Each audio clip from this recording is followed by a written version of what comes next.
Le Seigneur soit avec vous. et avec votre esprit. Évangile de Jésus-Christ selon Saint Jean. Gloire à toi, Seigneur. En ce temps-là, Jésus leva les yeux au ciel et dit, « Père, l'heure est venue. Glorifie ton Fils afin que le Fils te glorifie. Ainsi comme tu lui as donné pouvoir sur tout être de chair, il donnera la vie éternelle à tout ce que tu lui as donné. Or, la vie éternelle, c'est qu'ils te connaissent, toi le seul vrai Dieu, et celui que tu as envoyé, Jésus-Christ. Moi, je t'ai glorifié sur la terre en accomplissant l'œuvre que tu m'avais donnée à faire. Et maintenant, glorifie-moi auprès de toi, Père, de la gloire que j'avais auprès de toi avant que le monde existe. J'ai manifesté ton nom aux hommes que tu as pris dans le monde pour me les donner.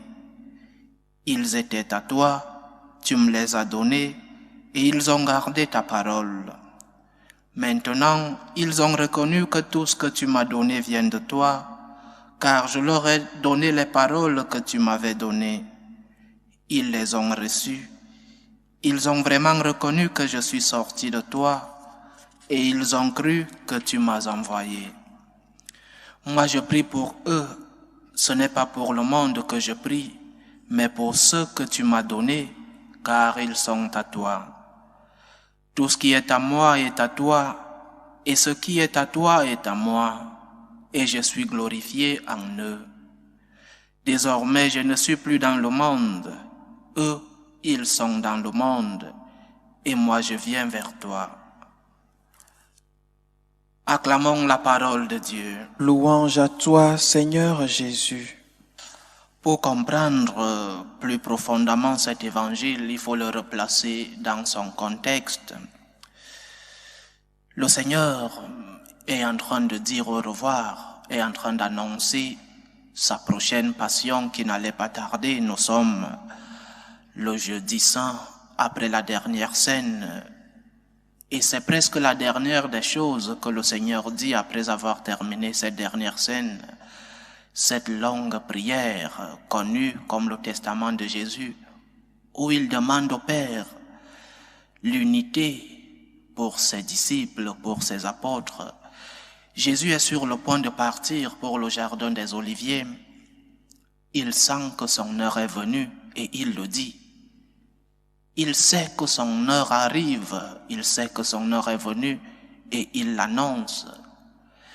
Le procès au Sanhédrin, la flagellation, le couronnement d'épines, le chemin du calvaire, l'abandon des apôtres, la mort sur la croix. Il annonce cette passion, il annonce cette terrible mort. Mais une mort si terrible, pourquoi dit-il au Père de le glorifier? Si ce qui l'attend est aussi terrible que ce que nous savons déjà. Au jardin des Oliviers, il demandera au Père d'éloigner de lui, si possible, cette coupe. Mais à ce moment, il lui demande que son nom soit glorifié. Il sait qu'il va mourir d'une mort terrible. Mais il demande au Père de le glorifier. Qu'est-ce que cela signifie? Je crois que Jésus voulait nous passer un grand enseignement. Le Seigneur ne pense pas seulement à la mort, à la passion, à la torture. Il pense aussi à la résurrection. La résurrection est la glorification ultime. Et c'est cela la leçon que nous devons tirer aujourd'hui dans cette méditation. Quand nous passons des moments difficiles, quand nous ne voyons pas le bout du tunnel, quand nous ne voyons pas cette lumière qui nous annonce le bout du tunnel, quand nous sentons que le Seigneur nous a abandonnés, quand nous sentons que Dieu nous a oubliés, nous devons toujours regarder vers cette lumière, même si nous ne la voyons pas, même si nous ne l'apercevons pas. Nous devons toujours lever la tête vers le bout du tunnel, même s'il n'y a pas de lumière. Nous devons croire en l'existence de cette lumière. Cette lumière est la vie éternelle. Si vous mourrez avec moi, nous a-t-il dit, vous vivrez avec moi. Si vous êtes capable de porter la croix avec moi, vous régnerez avec moi, nous a promis le Seigneur. Regardons toujours vers la lumière qui est le Christ. Ce n'est pas facile. Il y a de nombreux moments où nous voulons dire, comme Jésus l'a dit au jardin des Oliviers, Père, éloigne de moi cette coupe. Je n'en peux plus. J'ai tellement peur que cette coupe s'éloigne de moi, Père. Je suis malade et je n'en peux plus. Je suis au chômage. Ma famille est en train de se briser. Je suis si menacé, je souffre tellement, Père, que je n'en peux plus. Que cette coupe s'éloigne de moi selon ta volonté. Mais aussi, tout en demandant au Seigneur d'éloigner de nous les souffrances, tout en demandant au Seigneur que si c'est possible qu'il éloigne de nous cette coupe, nous devons aussi lui dire, mais glorifie ton nom et glorifie aussi mon nom. Il y a de la lumière, même si nous ne la voyons pas. Il y a toujours de la lumière après chaque tunnel. Et tout notre regard doit être tourné vers cette lumière. Sinon, les épreuves qui parfois ne sont pas si grandes, mais chacun le vit selon ses forces.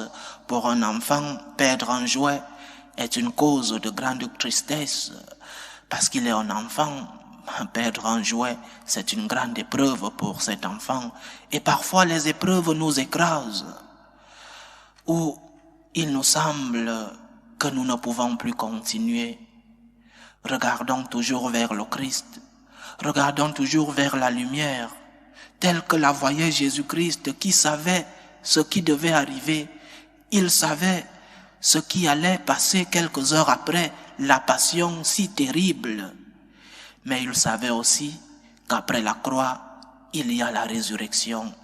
Après les souffrances de la passion, vient la gloire de la résurrection. Que cet amour mis à l'épreuve sur la croix, que cet amour qui a vaincu la mort, que cet amour nous accompagne vers la lumière. N'ayons pas peur. Au bout de chaque tunnel, il y a toujours une lumière. Après chaque épreuve, après chaque souffrance, après chaque croix, il y a toujours le bonheur de la gloire. Il y a toujours la lumière du Christ. Même si nous découvrons cette lumière après avoir fait le dernier virage du tunnel, mais cette lumière existe et nous devons croire en cette existence. Croyons en Jésus qui nous accompagne malgré les épreuves.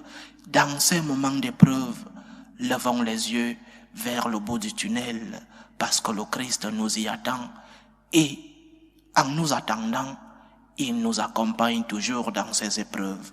Que le Seigneur nous bénisse et qu'il nous protège. Loué soit Jésus-Christ. À jamais.